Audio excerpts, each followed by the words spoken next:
Son, you are now in the Rapid Response Tactical Squad. The double RTS. Kick some ass. Breeze, kill it.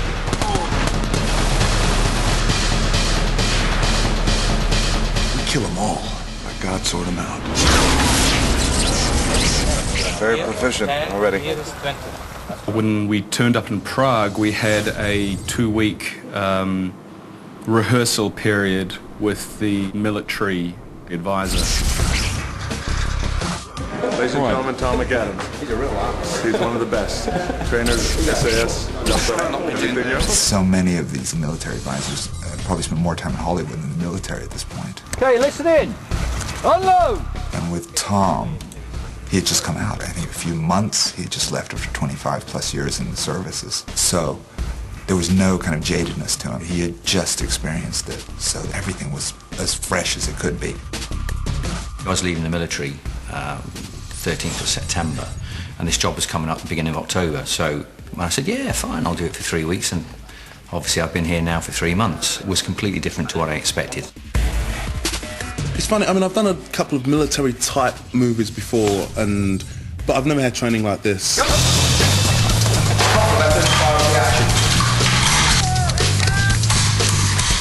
Alright, are we happy with that? Don't put the barrel into the ground, Diovia. Pass that on. Have your wits about you, because blank ammunition does injure. Are you safety catches? We've got time for one more, is that it? What I was brought to do here was to advise on all the military tactics, all the techniques, get the guys to look like Special Forces and make them look like they've had years of experience soldiering. Magazine, 25 rounds. Load! Tom was very determined to, I think for himself as much as anything, make us look as authentic as possible. There's no bullshitting with Tom. Tom is a straight guy. What you see is what you get, and I love that. Wait until I give the command up. Okay, rounds down on one knee, then start working together. That's communication. Lead scout, as soon as you're ready, start patrolling. I took it very seriously, because that's what I'm here to do. Okay, Mag. Okay, let's do it then. Not only did he kind of instill the military knowledge and know-how and skills, but he also helped us bond and form into a solid, cohesive unit. The biggest thing was to get them to gel as a team. And we started off by going to the gymnasium every morning. 6 a.m., working out together, training together, going through and trying to simulate what soldiers would go through. The only difference is you know, they, of course, go to war and we go back to our hotel. And I call up the pizza place. It was important that they trusted me and got to listen to what I have to say. Happy? Yeah. Okay, let's see a good drill then. Most importantly was the safety aspect of using weapons. Right, and what we're going to do before we actually start is a demonstration of what damage a blank round can do, just so that we know on the safety side of it, you're not pointing weapons at each other. Because they are real weapons.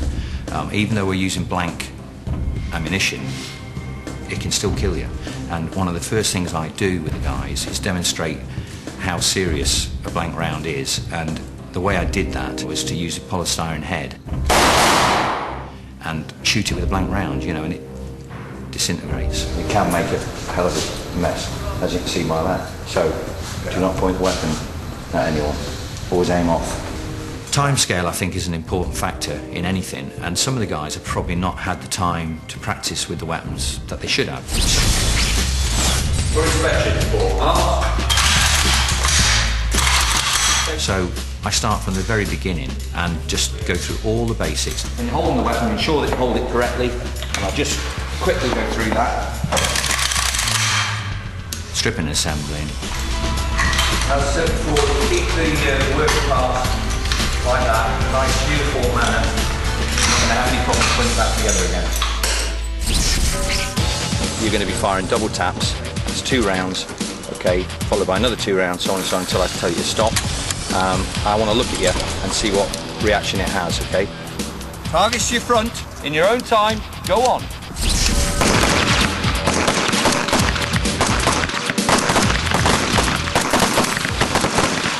It's very interesting having that amount of power in the sense that it's coming from your body coming from your hands, it generates a certain kind of energy. Okay, is anybody not finished? Once I started doing the weapon training and I got to a reasonable standard, I could then move on to patrolling skills, which entails holding the weapon correctly and how you move around objects, how you adopt different fire positions. Then the stoppage drills, loading, unloading, all the stuff that a basic soldier would have to know. In the script it was written that we would say retreat, and Tom was right there saying, no, you would never say retreat, you would say fall back. And I said, okay, and I said, would we say, get the fuck out of here? And he's like, yeah, you would say that too. I was like, okay.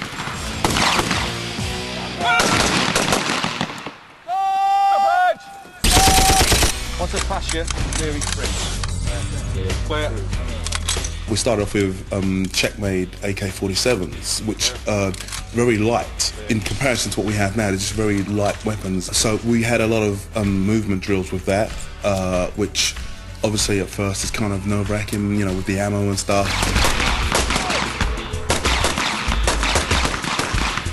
Some of the actors were very intimidated by the weapon and nervous of the weapon. Try and be a little bit more relaxed, some of you. I'm not pointing the finger. Get yourself comfortable. Bring it up, double tap. If you want to get down on one knee, double tap. Stand up or lie down and just get used to different fire positions and just double tap. But try and keep both your eyes open, okay? I'm still flinching. It's, the flinching, no, I'm not too bad with the flinching, it's blinking. Sometimes, and this is the truth, sometimes air comes out of the barrel of the weapon and it kind of makes you blink a little bit. It's not fair. It's just, it's air. To try and stop the actors from flinching, especially using something like the chain gun or the minigun, call it what you want, it's a 30 cal weapon. And with that weapon system, even though it's firing blank rounds, the actual overpressure that comes out is quite immense and there's a hell of a flash with the thing.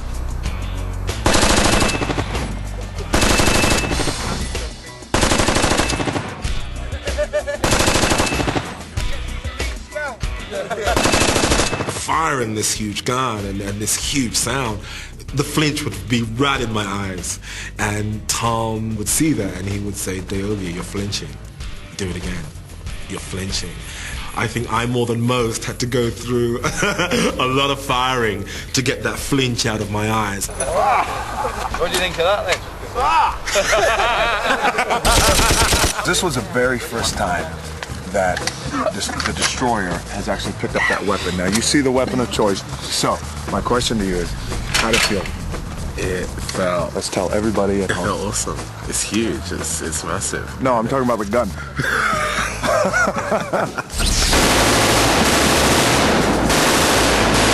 The reason I went into so much detail was so that they look like they know what they're doing. And everything they do looks like they're special forces.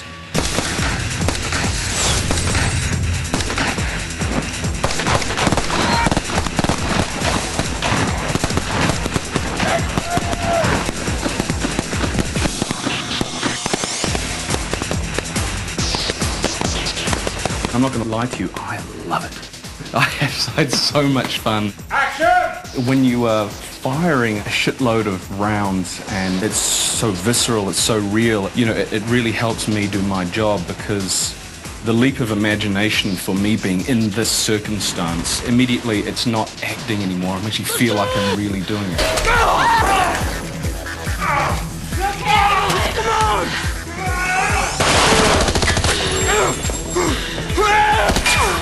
It's kind of, our collective hope. When you look at this unit of soldiers, you will actually, you will see them performing as a highly professional squad of guys. Clear left. Clear right. If you're going to portray our military, then we damn sure better have our shit together and we better look tight with what we're doing. So we should get together and we should know in a certain environment where there's present danger or possibly danger looming, then we should know how to walk, how to talk, how to give hand signs, eye signs, what we're listening for. Look alive, men. Game time.